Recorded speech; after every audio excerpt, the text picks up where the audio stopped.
नमस्कार, आप हैं IBN 7 के साथ। आइए शुरुआत करते हैं ताबड़तोड़ खबरों का सिलसिला सुपरफास्ट न्यूज में।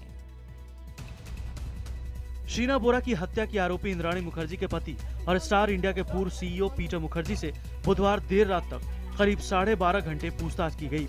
सूत्रों की माने तो मुंबई पुलिस ने पीटर को पहले सवालों की लंबी लिस्ट सौंपी, फिर इन्हीं सवालों के जवाब लिखित तौर पर मांगे। बाद में इन्हीं सवालों के जवाब मौखिक तौर पर इंद्राणी से भी मांगे गए। सूत्रों के मुताबिक पीटर को फिलहाल क्लीन चिट नहीं दी गई है और उनसे आज फिर पूछताछ की जाएगी, लेकिन इस बार पैसों से जुड़ी जानकारी मांगी जाएगी। मुंबई पुलिस के अधिकारियों ने पीटर से इंद्राणी, शीना, राहुल और विदय इन सब के बारे में पूछताछ की।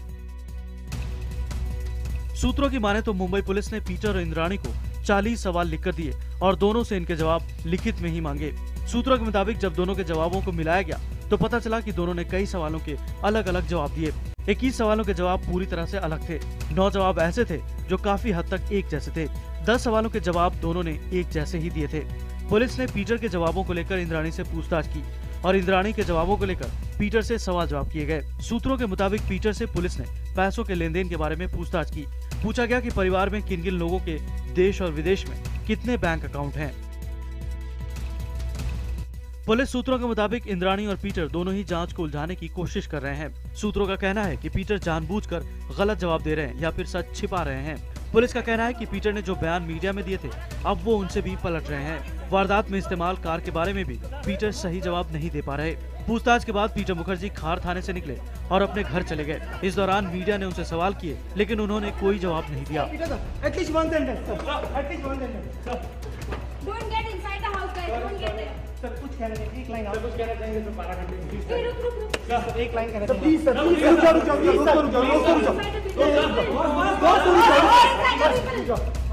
मुंबई पुलिस ने पूछताछ के दौरान जब इंद्राणी से पीटर का सामना कराया तो इंद्राणी मुखर्जी भावुक हो गयी। पीटर से पूछताछ के बाद पुलिस ने पीटर और इंद्राणी को आमने सामने बैठाकर पूछताछ की। आमना सामना होते ही इंद्राणी भावुक हो गयी और रो पड़ी। इंद्राणी ने पीटर मुखर्जी से कहा, आई एम सॉरी पीटर। उधर मुंबई पुलिस की एक टीम ने वर्ली में पीटर मुखर्जी के घर से लैपटॉप, प्रिंटर के साथ कुछ और सामान भी जब्त किया।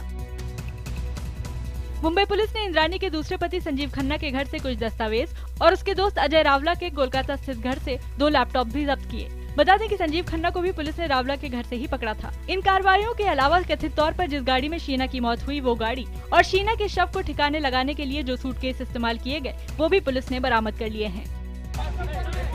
शीना मर्डर मिस्ट्री की गुत्थी सुलझाने के लिए मुंबई पुलिस बुधवार को कोलकाता पहुंची। रात करीब 8 बजे पुलिस के 3 अधिकारियों ने इंद्राणी के लिव इन पार्टनर और शीना बोरा के पिता सिद्धार्थ दास से पूछताछ शुरू की। ये पूछताछ करीब 2 घंटे तक चली। पुलिस ने इंद्राणी, शीना और मिखाइल को लेकर सिद्धार्थ से सवाल किए। पुलिस ने ये भी पूछा कि अलग होने के बाद क्या वो इंद्राणी के संपर्क में था। पुलिस ने सिद्धार्थ दास का बयान दर्ज कर लिया है। अब इसे इंद्राणी के बयान से मिलाया जाएगा। अगर सिद्धार्थ के बयान इंद्राणी के जवाब से मेल नहीं खाते हैं तो उसे पूछताछ के लिए हिरासत में लिया जाएगा। पुलिस अब ये पता लगाने की कोशिश कर रही है कि इस हत्याकांड में दास की कोई भूमिका थी या नहीं। विवादों में घिरी राधे मां के खिलाफ डॉली बिंद्रा ने नया मामला दर्ज कराया है। डॉली ने राधे मां के अलावा मुंबई के मलाड पुलिस थाने में ओम जी, अजय गौतम, संजीव गुप्ता के खिलाफ नई शिकायत दर्ज कराई है। डॉली के मुताबिक PMO ऑफिस के नाम से उनके पास एक फर्जी कॉल आया। कॉल करने वाले ने थोड़ी देर के बाद खुद को राधे मां का समर्थक बताते हुए उसके साथ बदतमीजी से बातचीत की और धमकी भी दी। इससे पहले मंगलवार को डॉली की शिकायत पर कांदिवली थाने में राधे मां और 20 लोगों के खिलाफ FIR दर्ज की गई। इसके बाद कांदिवली थाने में राधे मां से करीब 15 मिनट तक पूछताछ भी हुई। RSS बीजेपी समन्वय समिति की बैठक का आज दूसरा दिन है। दिल्ली के वसंत कुंज के मध्यांचल भवन में सुबह सुबह सरकार के आला मंत्री हाजिरी लगाएंगे। दूसरे दिन के पहले सत्र में गृह मंत्री राजनाथ सिंह आंतरिक सुरक्षा पर रखेंगे सरकार का पक्ष, जबकि बाकी के सत्रों में शिक्षा और सामाजिक मुद्दों पर मंथन होगा। आज की बैठक में मानव संसाधन मंत्री स्मृति ईरानी भी शामिल होंगी। समन्वय बैठक के पहले दिन चिंता इस बात को लेकर थी कि इतने दिनों में सरकार और संगठन अपने चुनावी वायदों को पूरा करने में आखिर कितना आगे बढ़े। आर्थिक मुद्दों पर जमकर माथापच्ची हुई तो बैठक के दौरान 1 रैंक 1 पेंशन के मुद्दे पर भी चिंता जाहिर की गई। इशारों में राम मंदिर का भी जिक्र हुआ। सरकार अपने परिवार के साथ माथापच्ची कर रही थी कि विपक्ष ने RSS पर रिमोट कंट्रोल से सरकार चलाने का आरोप लगा डाला। बिहार में चुनाव से पहले ही महागठबंधन में दरार पड़ती नजर आ रही है। समाजवादी पार्टी को सिर्फ 5 सीटें मंजूर नहीं है। ज्यादा सीटें न मिलने की स्थिति में नाराज समाजवादी पार्टी 50 के करीब सीटों पर उम्मीदवार मैदान में उतारने के संकेत दे रही है। सूत्रों के मुताबिक समाजवादी पार्टी लेफ्ट पार्टियों के संपर्क में है। आज समाजवादी पार्टी की संसदीय बोर्ड की बैठक है। कांग्रेस ने तय किया है कि अगर कमजोर सीटें मिली तो वो स्वीकार नहीं करेगी। साथ ही कांग्रेस की भी अहम बैठक है। बता दें कि एनसीपी भी सीटों के बंटवारे से बेहद नाराज है। लंबे समय से केंद्र सरकार के गले की फांस बने वन रैंक वन पेंशन का मसला सुलझने के संकेत मिल रहे हैं। सरकार और पूर्व सैनिक दोनों ही ओर से इस मुद्दे पर नरमी का रुख देखने को मिला है। बताया जा रहा है कि सरकार 2014 से स्लैब तय करने को तैयार हो गई है। वहीं पूर्व सैनिक सालाना के बजाय हर 2 साल पर पेंशन समीक्षा के लिए तैयार हो सकते हैं। माना जा रहा है कि जंतर मंतर पर पिछले 80 दिनों से धरने पर बैठे ज्यादातर पूर्व सैनिक सरकार के प्रस्ताव पर तैयार हो गए हैं। सीएनजी फिटनेस घोटाले पर दिल्ली के डिप्टी सीएम मनीष सिसोदिया ने विजिलेंस विभाग को चिट्ठी लिखी है। सिसोदिया ने एसीबी और एलजी पर निशाना साधा है। सिसोदिया ने एलजी की जांच के आदेश पर भी सवाल उठाए हैं। चिट्ठी में सिसोदिया ने पूछा है कि जब इस मामले की न्यायिक जांच शुरू हो चुकी है तो एसीबी जांच का क्या मतलब है। मनीष सिसोदिया ने इस मामले में एमके मीणा और एसएस यादव से 7 सितंबर तक रिपोर्ट मांगी है। दिल्ली में प्याज को लेकर IBN-7 के स्टिंग ऑपरेशन आंसू पर दिल्ली सरकार हरकत में आई है। दिल्ली सरकार ने इस खबर की सीडी मांगी है। ऑपरेशन आंसू में हमने दिखाया था कि कैसे दिल्ली सरकार की नाक के नीचे सरकारी प्याज की कालाबाजारी हो रही है। सस्ती दरों पर आम जनता तक पहुंचने वाला प्याज सरकारी गोदाम से ही गायब हो रहा है। IBN-7 की टीम ने गाजीपुर में प्याज के सरकारी गोदाम पर पहुंचकर जब 50 किलो सस्ती प्याज खरीदने की बात की तो गोदाम का डिप्टी मैनेजर झट से तैयार हो गया। IBN-7 के पास डोजियर की एक्सक्लूसिव कॉपी है जिसे भारत सरकार ने पाकिस्तान को देने के लिए तैयार किया है। इस डोजियर में पाकिस्तान के खिलाफ हाथ आए जिंदा सबूत, नवेद से मिली एक जानकारी लिखी हुई है। डोजियर की जानकारी जुटाने के लिए राष्ट्रीय सुरक्षा सलाहकार अजीत डोभाल और उनकी टीम ने जमकर मेहनत की। इसमें लिखा है कि उधमपुर में पकड़े गए नवेद का पूरा नाम मोहम्मद नवेद उर्फ उस्मान है। उसका पता गली नंबर 3, रफीक कॉलोनी, कुंकियावाला, गुलाम मोहम्मदाबाद, फैसलाबाद, पाकिस्तान है। उसने 4वीं तक पढ़ाई की है और 2011 से 2014 के बीच होजरी कंपनी तौसीफ एंटरप्राइजेज में दर्जी का काम किया है। डोजियर में नवेद के बीते 4 सालों का सफर एक आम पाकिस्तानी लड़के के फिदायीन आतंकी बनने का सफर भी बताया गया है। फैसलाबाद के नवेद को आतंक के रास्ते का पहला पाठ गुलाम मोहम्मदाबाद की जमील पार्क मस्जिद में मिले मौलवी बशीर ने पढ़ाया। पेशे से कपड़ा छपाई की दुकान चलाने वाले 40 साल के इस मौलवी ने कुछ ही दिनों में नवेद को लश्कर तैयबा की 21 दिनों तक चलने वाले दौराए आम ट्रेनिंग के लिए तैयार कर खैबर पख्तूनख्वा के मनशेरा में भेज दिया। कुल मिलाकर नवेद को 3 बार आतंकी ट्रेनिंग दी गई। जम्मू कश्मीर के बारामूला में मुठभेड़ में सेना ने एक आतंकी को ढेर कर दिया। राफियाबाद में हुई मुठभेड़ में सेना का एक जवान भी शहीद हो गया।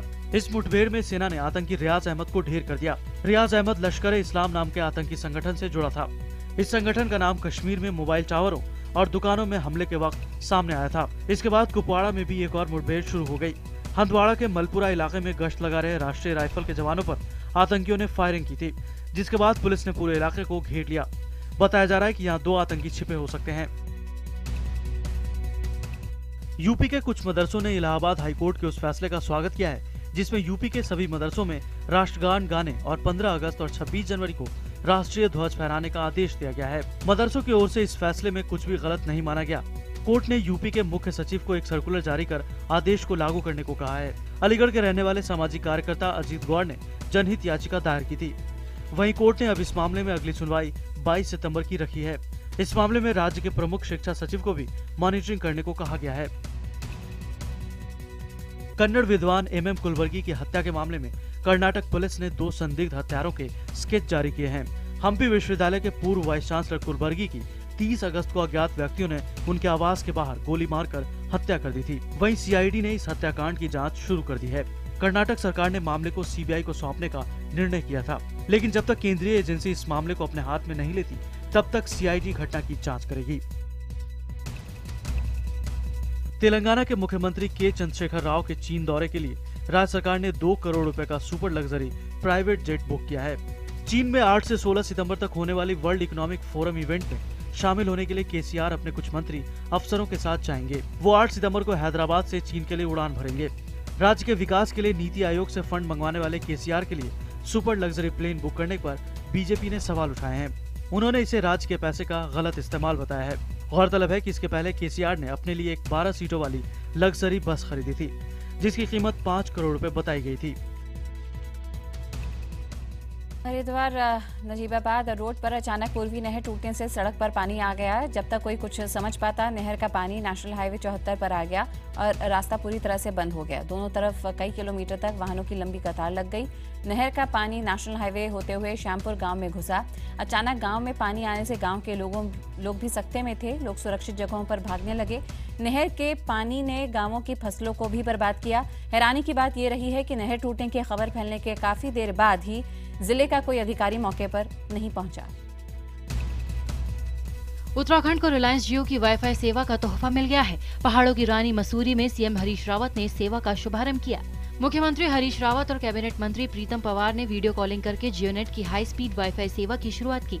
इसी के साथ मसूरी पहला हिल स्टेशन बन गया है जिसने डिजिटल युग में कदम रख दिया है। रिलायंस जियो इन्फोकॉम की जियोनेट सेवा मसूरी के मॉल रोड और नगरपालिका इलाके के आसपास शुरुआती तौर पर उपलब्ध होगी। दिसंबर तक इसका विस्तार किया जाएगा।